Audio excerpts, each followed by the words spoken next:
Ya, melalui sambungan telepon siang hari ini kita sudah terhubung dengan Bupati Batang, Wihaji di Batang, Jawa Tengah. Selamat siang, Pak Wihaji. Bagaimana kondisi Selamat para baik? ya. Ya, Pak Wihaji, bagaimana kondisi para tenaga medis yang atau sudah dikonfirmasi positif virus corona saat ini?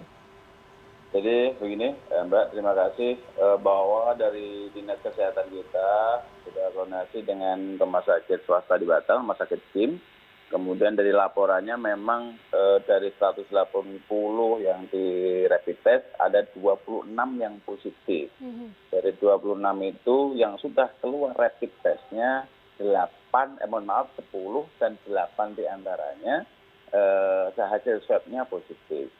Untuk itu saya perlu informasikan Mbak bahwa rumah sakit KIM salah satu rumah sakit swasta yang direkomendasikan Pemda sebagai lain ketiga untuk penanganan rujukan virus COVID-19, tentu saya terima kasih. Tetapi ada beberapa yang harus kita putuskan dari Pemda mengenai bagaimana keberadaan tenaga medis yang faktanya ada 8 yang positif. Kalau nggak kita kelola dengan baik, tidak ditangani dengan baik, ada kecemasan dari Pemda, nanti bisa berakibat tidak baik kepada tenaga medis yang lain maupun masyarakat. Sehingga Pemda memutuskan tolong dong sementara ditutup untuk poli layanan jalan, poli rawat jalan. Tetapi untuk IGD jalan terus silakan, tapi untuk poli rawat jalan saya minta ditutup demi membatasi penyebaran dari virus COVID-19 yang memang faktanya hari ini ada 24 yang diisolasi berdasarkan rapid test positif. Walaupun swabnya baru yang positif 8, itu diisolasi di rumah sakit. Kira-kira begitu, Mbak. Oke, kalau misalnya untuk proses tracingnya sendiri juga sudah dilakukan berarti ya Pak Wihaji ya? Proses tracing terhadap dari mana awal kronologi ini bisa terjadi seperti itu? Sudah, jadi awalnya ada salah satu dari tenaga kesehatan, kemudian kita tracking, dan mungkin walaupun mungkin buktinya susah ya, tetapi dari hasil tracking itu kelihatan bahwa yang positif pernah berinteraksi dan kontak dengan yang positif sebelumnya. Karena semuanya kebetulan tenaga medis di situ, dokter, bidan, perawat yang kena. Jadi kebetulan mungkin teman awalnya OTG, orang tanpa gejala, ditengok, kemudian berikutnya ternyata positif, positif lah. Kira-kira seperti itu, Mbak. Oke, Pak Wihaji, kan berarti pelayanan tadi seperti yang Bapak katakan ini ditutup sementara, kemudian juga dialihkan layanannya ke arah IGD nih, layanan rawat jalannya. Ini untuk rumah sakit KIM sendiri, apakah ada kesulitan, kemudian juga mungkin ada yang terhambat terkait dengan fasilitas dan juga bentuk layanan terhadap para pasien yang datang ke sana? Begini, yang paling penting adalah bisa berkoordinasi dengan pemerintah daerah. Seandainya memang kesulitan, apanya yang perlu kita bantu. Ini adalah pilihan yang paling mungkin. Seperti kita meliburkan sekolah, kita meliburkan orang kerja di PNS, ikhtiar kita. Kira-kira begitu, ikhtiar kita. Termasuk kita meminta supaya rumah sakit KIM menutup sementara 14 hari. Ikhtiar kita.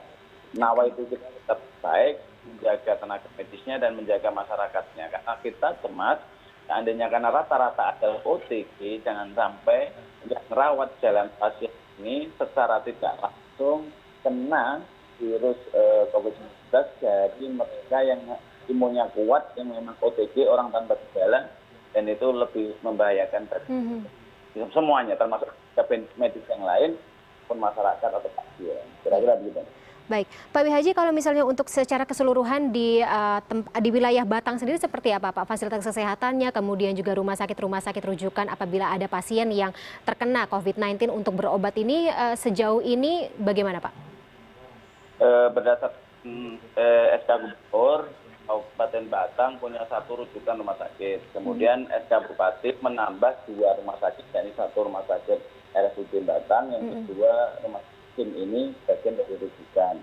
Dari Baran di Batang, alhamdulillah sebenarnya sudah membaik, tetapi memang akhir-akhir ini khususnya yang positif yang agak meningkat dan kebetulan yang banyak tenaga medis. Kita sudah sampai hari ini ada 14 yang positif. 14 itu 8 tenaga medis. Ini 8 tenaga medis, kemudian yang lainnya warga. 1 meninggal, yang lain juga sembuh. Tenaga medis yang sembuh sudah 3. Artinya ini baik-baik saja. Cuma memang ini kebersamaan demi mengikuti anjuran pemerintah pusat. Tentu pemerintah daerah adalah tangan panjang pemerintah pusat yang ada di daerah. Protokol kesehatan tetap kita laksanakan, anjuran maklumat dari berbagai institusi kita laksanakan, tetapi perkembangannya kemungkinan semoga aja semakin baik. Lihat dari ODP-nya menurun, PDP-nya menurun, tetapi memang yang positif lagi naik. Semoga aja saya lihat 14 hari ke depan seperti apa, karena memang naik ini rata-rata tenaga medis. Maka itulah kebijakan Pemda menutup untuk membatasi ruang gerak virus karena memang tracknya begitu. Kalau di masyarakat kebetulan juga nggak banyak dan alhamdulillah sembuh, walaupun ada PDP 1 meninggal itu pun karena memang ada komorbid lain, memang sudah sepuh, kira-kira gitu, udah tua gitu. Gitu, Mbak. Iya, Pak Wihaji, terakhir Pak, ini singkat saja terkait dengan jelang Lebaran, antisipasi dari wilayah Batang untuk menghadapi gelombang arus mudik ini seperti apa? Terima kasih Mbak, standar biasa karena Batang adalah salah satu kabupaten Pantura, Pantai Utara yang rata-rata pasti yang tidak lewat tol juga lewat Batang, yang lewat tol juga lewat Batang. Kalau di lewat tol rata-rata pasti akan berhenti di rest area. Tapi kan saya tidak tahu perkembangan terakhir seperti apa, yang jelas kan mudik dilarang. Tidak tahu perkembangan terakhir. Semoga aja itu bagian dari ikhtiar kita atau usaha kita. Tetapi seandainya memang ada misalnya sesama Jawa Tengah yang dari Brebes atau dari mana, rata-rata pasti di rest area ya. Protokol kesehatan di rest area itulah yang nanti kita instruksikan untuk dilaksanakan. Pemeriksaan ya Pak. Barangkali di pom-pom bensin, kemudian kita juga buka posko-posko COVID sebagai bagian dari pencegahan maupun penanganan nanti bagi masyarakat yang mudik ataupun yang lewat Kabupaten Batang. Karena hampir semuanya yang Batang ke timur pasti akan lewat Batang. Baik rest area di tol maupun rest area yang non-tol. Yang kebetulan biasanya istirahat di pom bensin, istirahat di lapangan, istirahat di posko-posko gitu. Dan antisipasi. Kira-kira gitu Mbak. Iya, semoga lancar. Terima kasih Pak Wihaji atas informasinya dari Kabupaten Batang, Jawa Tengah.